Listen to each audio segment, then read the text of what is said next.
أعوذ بالله من الشيطان الرجيم. بسم الله الرحمن الرحيم. السلام عليكم ورحمة الله وبركاته. إن الحمد لله نحمده ونستعينه ونستغفره ونعوذ بالله من شرور أنفسنا ومن سيئات أعمالنا. من يهده الله فلا مضل له ومن يضلل فلا هادي له. وأشهد أن لا إله إلا الله وحده لا شريك له وأشهد أن محمدا عبده ورسوله صلى الله عليه وعلى آله وأصحابه والتابعين وتابع التابعين ومن تبعهم بإحسان إلى يوم الدين. يا أيها الذين آمنوا اتقوا الله حق تقاته ولا تموتن إلا وأنتم مسلمون.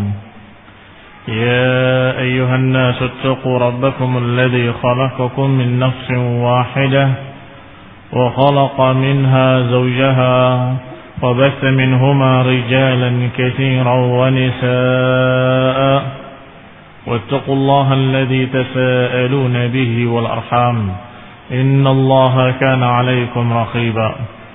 يا أيها الذين آمنوا اتقوا الله وقولوا قولا سديدا يصلح لكم أعمالكم ويغفر لكم ذنوبكم ومن يطع الله ورسوله فقد فاز فوزا عظيما. أما بعد فإن خير الحديث كتاب الله وخير الهدي هدي محمد صلى الله عليه وعلى آله وسلم وشر الأمور محدثاتها فإن كل محدثة بدعة وكل بدعة ضلالة وكل ضلالة في النار. Ikhwani fi din, a'azakumullah. Masih kita membaca tentang sejarah rencana Abraha untuk menghancurkan Ka'bah. Dan Abraha sudah menyiapkan pasukan besar dengan membawa gajah-gajah di dalamnya. Dan di antara gajah yang terbesar yang bernama Mahmud. Sehingga disebut sampai hari ini gajah mamut kata mereka. Naam, itu plesetan dari nama asalnya yaitu Mahmud. Sampai kemarin kita bahas terakhir adalah Abdul Muttalib. Dalam keadaan dia datang ingin menemui Raja Abraha, meminta syafaat dari sana dari sini supaya bisa ketemu. Maka dihormati sama Abraha, disambut, disiapkan hamparan, dan Raja turun sejajar dengan Abdul Muttalib. Ketika disampaikan ma hajatuk, apa hajatmu? Ternyata kata Abdul Muttalib, aku meminta kembali unta-untaku. Maka heranlah Abraha. Kamu seorang pembesar Quraisy, seorang pemimpin Arab, seorang tokoh yang ditokohkan oleh masyarakat kamu, dan aku datang untuk menghancurkan Ka'bah, kamu hanya ngurusi unta. Maka dijawab dengan bahasa yang bagus, yaitu ana rabbul ibil wal ka'bah laha rabbuha, aku hanya penggembala unta, adapun Ka'bah memiliki pemelihara tersendiri yaitu Allah Subhanahu wa taala. Kalau Allah Subhanahu wa taala menghendaki, maka niscaya dia akan menghalangimu. Kalau Allah Subhanahu wa taala tidak menghalanginya, maka itu urusan Allah Subhanahu wa taala, dialah pemiliknya. Ikhwan fillah, a'azakumullah. Diajarkan oleh Abdul Muttalib kepada Abraha bahwa kamu akan berhadapan dengan penguasa Ka'bah dan penguasa dunia dan akhirat yaitu Allah Subhanahu wa taala. Dikhawatirkan Abraha akan takut. Ternyata Abraha dengan sombongnya mengatakan maka naliyam tani'a minni, tidak mungkin dia menghalangi aku. Demikian kata Abraha. Faqala, maka berkata Abdul Muttalib, anta wa dzalik, atau anta wa sya'nuk, engkau dan urusanmu, terserah. Aku meminta untaku kembali. Wa radda Abraha ala Abdul Muttalib al-ibil allati asaba lahu. Maka Abraha pun mengembalikan unta-unta yang dirampas dari Abdul Muttalib. Wa ansarafa Abdul Muttalib ila Quraisy fa akhbarahum al-khabar. Maka Abdul Muttalib kembali dengan membawa unta-untanya sambil mengkhabarkan kepada orang-orang Quraisy berita dari Abrahah bahwa Abrahah bersikeras akan menghancurkan Ka'bah dan kalian gak akan mampu melawannya karena ini tentara besar, maka biarkanlah, pasrahkan kepada Allah Subhanahu wa taala. Wa amarahum bil khuruj. Maka Abdul Muttalib memerintahkan anak buahnya dan seluruh orang-orang Quraisy untuk keluar dari Mekah. Wa taharruz fi sya'afil jibal. Diperintahkan untuk menghindar dan berlindung di bukit-bukit dan di celah-celah gunung. Takhawufan alaihim min ma'arratil jaysh. Karena Abdul Muttalib mengkhawatirkan kemarahan tentara pada mereka, maka biarkan. Tentara akan dihadapi oleh Allah Subhanahu wa taala secara langsung, kalian menghindar saja ke bukit-bukit, ke Syi'ab wal jibal.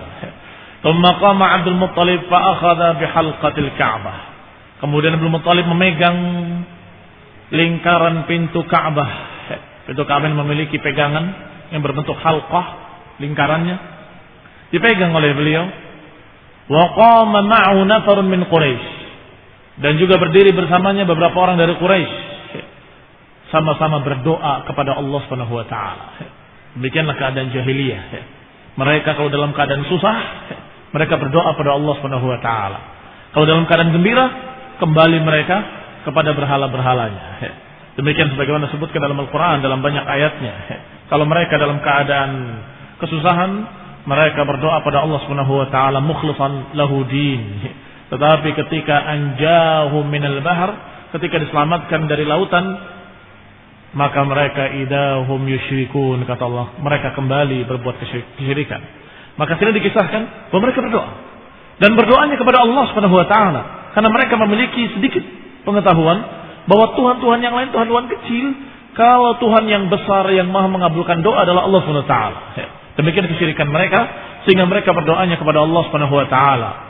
Wa yastansirunahu ala Abrahah wa jundihi, meminta pertolongan terhadap Abrahah dan tentaranya. Faqala Abdul Muttalib, maka berkatalah Abdul Muttalib, wa huwa akhidun bihalqati babil Ka'bah, berdoa sambil bergelayutan di pegangan pintu Ka'bah, menyatakan lahumma dari Allahumma, lahumma innal 'abda yamna'u rahlahu famna' hilalahu aw hilalaka la yaghlibanna salibuhum wa mihaluhum ghadwan mihalak in kunta tarikahum wa qiblatana fa amrun ma badalak. Dikatakan pada Allah Subhanahu wa taala dalam doanya, lahumma innal 'abda yamna' rahlahu famna' hilalak. Wahai Allah, sesungguhnya hambamu dalam keadaan yamna' rahlahu, terhalang dia pasukannya, maka halangilah mereka pasukan mereka. La yaghlibanna salibuhum, jangan sampai salib-salib mereka mengalahkan agamamu. Ghadwan mihalak, di pagi ini jangan sampai mereka mengalahkan agamamu.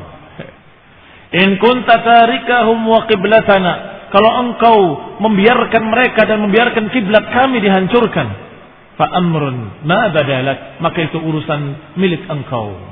Ini kalau engkau menghalangi, maka itu engkau yang menghalanginya, dan kalau engkau membiarkannya, maka itu milik engkau. Arsala Abdul Muttalib halqata babil Ka'bah, kemudian dia melepaskan pegangannya terhadap gagang pintu tadi yang berbentuk lingkaran. Wantalaqa huwa wa man ma'ahu, dan berangkatlah dia dan bersamanya orang-orang Quraisy ila sya'afil jibal, kembali ke puncak-puncak gunung, ke bukit-bukit. Fataharrazu fiha yantazirun, mereka menunggu di sana dalam keadaan melihat dari atas apa yang terjadi pada Abrahah. Ma Abrahatu fa'ilun bi Makkah, apa yang dilakukan oleh Abrahah terhadap Ka'bah dan apa yang akan dilakukan Allah Subhanahu wa taala kepada mereka ketika masuk nanti. Maka mereka menonton dari puncak-puncak bukit. Falamma asbaha, maka ketika pagi harinya, Abrahah tahayya lidukhuli Makkah, bersiap-siap untuk masuk ke Mekah dengan pasukannya. Wa hayya fiyalah, dan mempersiapkan fiyalah. Fiyalah bentuk jamak dari fil, dan fil adalah gajah-gajah. mempersiapkan pula gajah-gajah. Wa'abba jaishahu, dan menyiapkan tentaranya. Wa kana ismul fil mahmudan, dan nama filnya adalah Mahmud. Wa Abrahah mujmi'un li hadmil bait, dan Abrahah betul-betul mujmi'. Mujmi' itu artinya tekadnya bulat untuk menghancurkan Ka'bah. Sekali lagi, dia menghancurkan Ka'bah bukan karena agamanya, bukan karena ikhlas untuk Tuhannya, karena Tuhan yang dia yakini adalah Tuhan yang memiliki Ka'bah. Sama. Karena orang-orang Nasrani juga menyembah Allah Subhanahu wa taala. Hanya saja mereka mempertuhankan Nabi Isa dan mempertuhankan ibunya Isa sebagai Tuhan ibu, Tuhan anak. Tetapi mereka kenal Allah Subhanahu wa taala. Maka bukan karena itu Abraha karena ingin memuaskan, Abraha yang menghancurkan Ka'bah karena ingin memuaskan bosnya dari manusia yang bernama Kaisar. Yang bernama Kaisar atau dijuluki dengan Kaisar Rum, Kaisar Romawi. Di sini tidak disebutkan, tapi disebutkan dalam kitab yang aslinya, kitab Sirah Ibnu Hisham. Di sana ketika Abraha membunuh raja dia, pimpinan dia, itu membuat Kaisar marah. Sampai Kaisar menyebutkan satu sumpah. Satu sumpah, demi Allah, aku tidak akan menginjak tanah Yaman hingga aku membunuh Abraha. Maka kata Abraha mendengar berita itu, siapkan tanah. Sebelum aku memukul tutup kepala, helmnya orang-orang Romawi apa namanya? Nah, topi bajanya, topi besinya. Sebelum aku memecahkan topi besinya, Abraha, maksudnya membunuh Abraha. Abraha tahu Kaisar kalau sudah bersumpah tidak akan bisa dibatalkan. Maka dia bawa tanah Yaman dan dia bawa topi bajanya dia, dan kemudian dia datang bersama pasukan kecil menuju Kaisar. Dan kemudian menyatakan dengan maafnya, kemudian sujud. Mereka sujud kepada rajanya. Sujud dan tidak mengangkat kepalanya sampai tunggu perintah dari Kaisar. Sampai Kaisar mengatakan bangun, angkat kepalamu, maka dia angkat kepalanya. Aku minta maaf atas apa yang aku lakukan kepada pimpinanku, karena dia begini dan begitu. Dan aku menghormati sumpahmu wahai Tuan Raja. Aku membawakan topi bajaku agar kau pecahkan. Kemudian aku bawakan tanah Yaman agar engkau menginjaknya. Karena engkau telah bersumpah tidak akan menginjak tanah Yaman sampai memecahkan topi bajaku. Ini topi baja. Dan ini tanahnya. Aku mohon maaf. Dan aku sudah siapkan pasukan yang besar untuk memindahkan kiblatnya orang-orang Arab ke Yaman. Dan aku sudah bangunkan untukmu satu gereja terbesar yang tidak pernah ada gereja sebesar itu, yang tidak ada gereja yang dibangun sebesar itu untuk raja lain kecuali engkau, untukmu. Jadi dia bangun gereja besar untuk kaisarnya, dan dia ingin memalingkan kiblatnya orang-orang Arab ke Yaman juga untuk keridhaan rajanya. Itu Abraham. Sehingga raja mengampuni, dan kemudian dia menunaikan sumpahnya, mematahkan topi bajanya, dan kemudian menginjak tanahnya. Abrahamnya tetap hidup. Sehingga dia terus berangkat, bertekad bulat, mujmi'un, sebagaimana dikatakan di sini, mujmi'un lihadmil baiti, betul-betul bertekad bulat untuk menghancurkan Ka'bah. Famalin siraf ila Yaman. Setelah itu balik ke Yaman. Tidak ingin pertumpahan darah apapun, menghancurkan Ka'bah, kemudian balik. Falamma wajjahul fil ila Makkah, aqbala Nufail ibn Habib hatta qama ila janbil fil. Ketika mulai berangkat menuju Ka'bah, maka pengasuh gajahnya yang bernama Nufail ibn Habib, yang dia adalah orang Arab, kedah hatinya bersama orang Arab, tetapi dia karena tidak memiliki kekuatan terpaksa dia bekerja untuk Abraha. Qala qama ila janbil fil, berdiri di samping gajah tersebut. Thumma akhadha bi udhunihi, memegang telinga gajah itu, kemudian diajak bicara. Ubruk awirji rashidan min haitsu ji'ta. Wahai gajah, duduklah kamu. atau pulanglah kamu ke negeri yang kamu tinggalkan. Fa innaka fi baladillahil haram. Engkau di tanah Allah yang suci. Di tanah Allah yang suci. Tsumma arsala udunahu fayabrukul fi. Kemudian dibiarkan oleh Nufail. Ternyata gajah itu duduk, tidak mau pergi. Wa kharaja Nufail yastaddu hatta asmada fil jabal. Dan keluarlah Nufail lari sampai di pinggir gunung. Wa darabul fil yaquma fa aba. Maka mereka semua berupaya untuk memukul gajah itu dengan cambuk agar berangkat, tetap tidak mau bergerak. Dipukul, didorong, diperbuat segala macam apa yang mereka mampu. Para pengasuh-pengasuh gajah